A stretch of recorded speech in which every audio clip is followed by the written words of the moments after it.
నమస్తే, welcome to our channel. నేను సిరి. ఢిల్లీలో కేటీఆర్ గారు అయితే కొన్ని వ్యాఖ్యలు చేశారు. దానికి కౌంటర్గా అయితే ఏపీ మంత్రి సత్యకుమార్ గారు అయితే ఒక గట్టి కౌంటర్ అయితే ఇవ్వడం జరిగింది. సో అది ఏంటి అనేది మనకి వివరించడానికి మనతో పాటు ఉన్నారు ప్రముఖ సీనియర్ జర్నలిస్ట్ డివిఎస్ గారు. నమస్కారం సార్. నమస్తే. సరే, మనం చూసాం కేటీఆర్ గారు అయితే కొన్ని వ్యాఖ్యలు చేశారు. 40% ఓటు బ్యాంకుని సాధించుకోవడం అంత చిన్న విషయం కాదు, కానీ ఎందుకు ఓడిపోయారో తెలియదు జగన్మోహన్ రెడ్డి గారు అని చెప్పేసి ఆ వ్యాఖ్య చేశారు.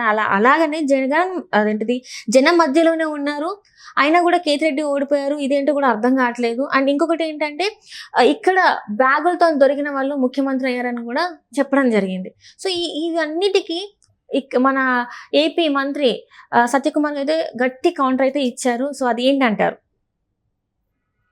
లేపి దండించుకోవటం అంటే అదే. ఇప్పుడు కేటీఆర్ ఎందుకు ఈ విధంగా లేపి దండించుకుంటున్నారో అర్థం కావట్లేదు. మనం ఏంటంటే ఇప్పుడు 4 నెలల క్రితం వాళ్ళు ఓడిపోయారు. వాళ్ళు ఎందుకు ఓడిపోయారో వాళ్ళకి అర్థమైందా? ముందు మీరెందుకు ఓడిపోయారో మీరు అర్థం చేసుకుంటే జగన్మోహన్ రెడ్డి ఎందుకు ఓడిపోయాడో నువ్వు అర్థం చేసుకోవటం అది వేరే విషయం. జగన్మోహన్ రెడ్డి ఎందుకు ఓడిపోయాడో అర్థం కాలేదు.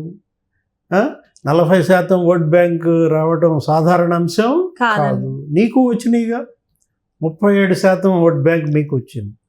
వాళ్ళకి వీళ్ళకి 1,00,000 మాత్రమే తేడా ఉందని చెప్పేసి చెప్పడం జరిగింది. ఏమైంది? 37% ఓట్ బ్యాంకు 5 నెలల్లో 4 నెలల్లో పార్లమెంట్ ఎన్నికలకు వచ్చేసరికి 17% పడిపోయింది. 4 నెలల్లో 20% ఓట్ బ్యాంక్ పోయింది నీకు. జగన్మోహన్ రెడ్డికి 40% ఓట్ బ్యాంక్ ఉందని నువ్వు సంకలు కొట్టుకుంటే నీకు పోయిన ఓట్ బ్యాంక్ గురించి ఏంటి? అసలు ఈయన ఢిల్లీ వెళ్ళింది ఎందుకు? 4 రోజులు ఢిల్లీలో ఉన్నది ఎందుకు? ఆ పని చేసుకుని రావాలి కదా. ఇప్పుడు చెల్లి కోసం వెళ్ళారు, చెల్లికి లీగల్ ఎయిడ్ ఇవ్వాలా. ఆమె మరి ఇప్పుడు 4 నెలలుగా జైల్లో ఉంది, తీహార్ జైల్లో. ముఖ్యమంత్రి కూతురు 4 నెలలుగా తీహార్ జైల్లో ఉంటే ఆమెను కనీసం బెయిల్ మీద తీసుకొచ్చే సత్తా వీళ్ళకి లేదంటే నగుబాటు అనమాట. ఇప్పుడు న్యాయ సహాయం కోసం అక్కడ మంచి లాయర్లను పెట్టుకోవడం, కొంచెం బాగా డబ్బున్న వాళ్ళని ఎంగేజ్ చేయడం, ఆ పనులు చేసుకుంటూ 4 రోజులు ఆయన అక్కడ మక్కా వేసినాడు. ఆ పని చేసుకోవాలా? ఏం చేశాడు? ఫిరాయింపుల గురించి మాట్లాడాడు.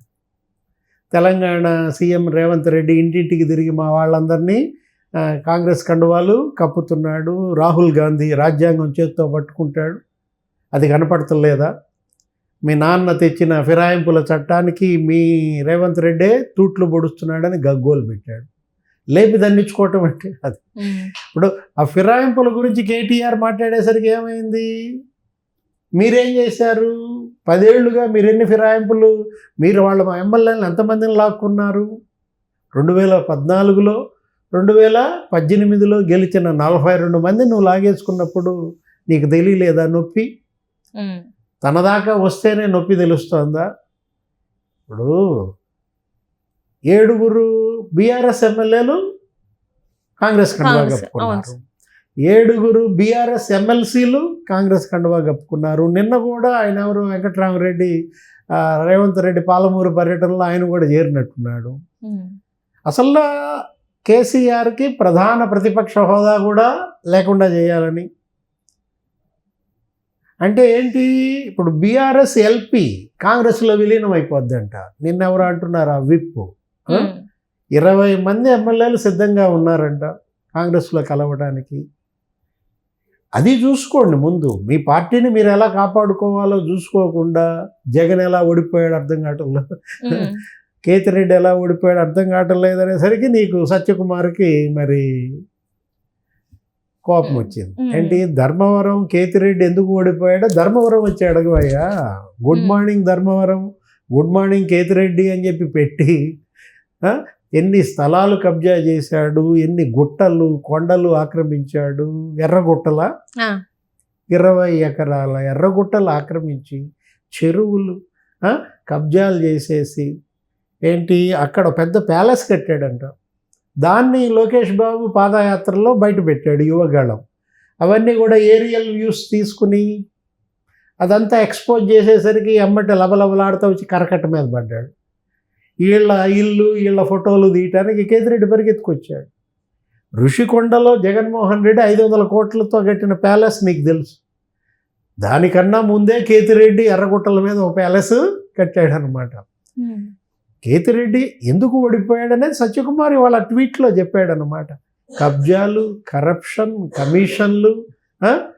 ఏమన్నాడు సత్యకుమార్? ఒకే జాతి పక్షులు మీరు అని చెప్పేసి మాట్లాడుకుంటున్నాయి, ఒకళ్ళనొకళ్ళు ఓదార్చుకుంటున్నాయి, birds of same feather flock together అని ఏదో అన్నాడు. ఇంకొకటి ఏంటంటే మీకు మీరే సర్టిఫికేట్స్ ఇచ్చుకుంటున్నారు, వాళ్ళు మంచోళ్ళు అంటే వాళ్ళు మంచోళ్ళు అని చెప్పేసి. సో మీరు కూర్చొని ఓదార్చుకోండి అని కూడా చెప్పేసి తను అనడం జరిగింది. ఇప్పటికి కూడా కేసీఆర్ వాళ్ళు ఎందుకు ఓడిపోయారో తెలుసుకోలేకపోతున్నారు. ఏమన్నాడు నిన్న ఇంకో మాట బ్లండరు ఢిల్లీలో మాట్లాడుతూ, జనంలో ఉన్నాళ్ళు ఓడిపోయారు, జనంలో లేనాళ్ళు ఓడిపోయారు అంటాడు. అంటే వాళ్ళే చెప్పుకుంటున్నారు అంటే ఏంటి, ఒకే గాట కట్టుకుంటున్నాడు అనమాట. అంటే మీరు ఓడిపోయింది జనంలో లేక సరే అనుకుందాం, మరి జగన్మోహన్ రెడ్డి ఎందుకు ఓడిపోయాడు, కేతిరెడ్డి ఎందుకు ఓడిపోయాడు అంటాడు.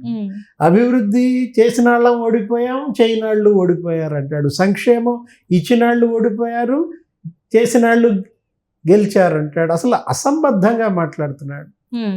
ఇప్పటికీ ఆయన ఓటమి షాక్ నుంచి తేరుకోనట్లుగా కనపడుతోంది. గతంలో సిరిసిల్లలో నువ్వు ఎలా గెలిచావు, ఇప్పుడు సిరిసిల్లలో నీకు మెజార్టీ వచ్చిందా? పార్లమెంట్ ఎన్నికల్లో సిరిసిల్లలో నీకు మెజార్టీ తెచ్చుకోలేదంటే ఇవాళ నువ్వు సిరిసిల్ల ఎమ్మెల్యేగా నువ్వు నైతిక బాధ్యత వహించి రాజీనామా చేయాలి.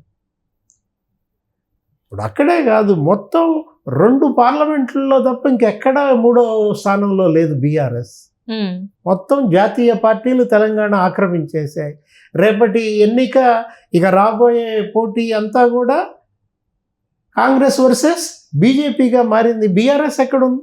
అడ్రస్ లేకుండా పోయిన పరిస్థితుల్లో మొత్తం అందరూ పార్టీ మారుతున్న నేపథ్యంలో కేటీఆర్ తన పార్టీని రిపేర్లు చేసుకోవటం మానేసి ఎలా ఎమ్మెల్యేలను కాపాడుకోవాలి, మంత్రుల్ని కాపాడుకోవాలి అది వదిలేసి చెల్లిని జైల్లో నుంచి ఎలా బయటికి తీసుకురావాలి ఆలోచించకుండా ఇతను ఎవరి మీద జాలి పడుతున్నాడు?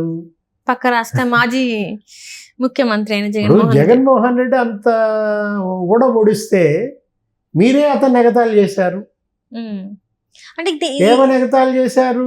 డబల్ రోడ్డు ఉంటే తెలంగాణ, సింగిల్ రోడ్ ఉంటే ఆంధ్ర అని చెప్పేసి. నువ్వు కదా ఎగతాళి చేసింది, కేటీఆర్ఏ కదా అన్నది. ఏమని అక్కడ రోడ్లన్నీ గుంతలమయమయ్యాయి, ఇక్కడ మన తెలంగాణ వాళ్ళందరినీ తీసుకుని బస్సులు అటు కనుక తిప్పొస్తే ఓట్లు బీఆర్ఎస్ కానీ నువ్వు కాదు ఎగతాళి చేసింది.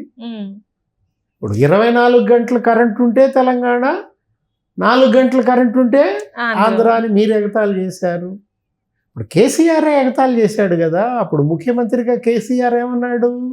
ఇంతకుముందు అక్కడ ఎకరం అమ్మితే ఇక్కడ 5 ఎకరాలు వచ్చేది, ఇప్పుడు ఇక్కడ ఎకరం అమ్మితే తెలంగాణలో ఆంధ్రాలో 10 ఎకరాలు వస్తుందని ఎగతాళి చేసింది మీరు కదా.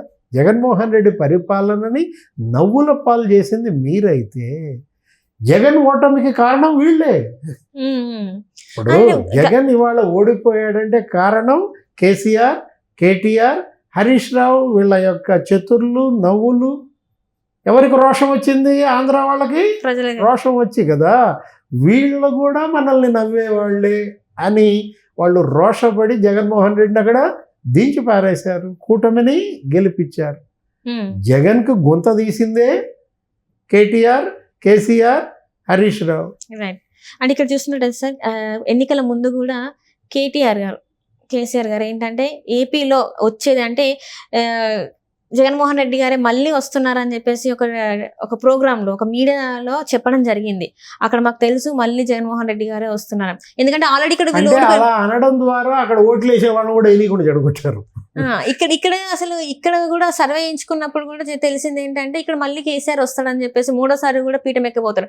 ఇక్కడ వీళ్ళ సర్వేనే వీళ్ళు సరిగా చేయించుకున్న వాళ్ళు పక్క రాష్ట్రాల గురించి మాట్లాడడం, అండ్ మళ్ళీ కూడా ఆ తర్వాత కూడా ఎగ్జిట్ పోల్స్ వచ్చినాక కూడా కేటీఆర్ గారు మళ్ళీ అదే చెప్పడం, అండ్ ఇప్పుడు మళ్ళీ కూడా జగన్మోహన్ రెడ్డి గారి గురించి మాట్లాడడం. ఇదంతా చూస్తుంటే కేసీఆర్కి, కేటీఆర్కి, జగన్మోహన్ రెడ్డికి ఏదో బంధం ఉందని అనిపిస్తుంది.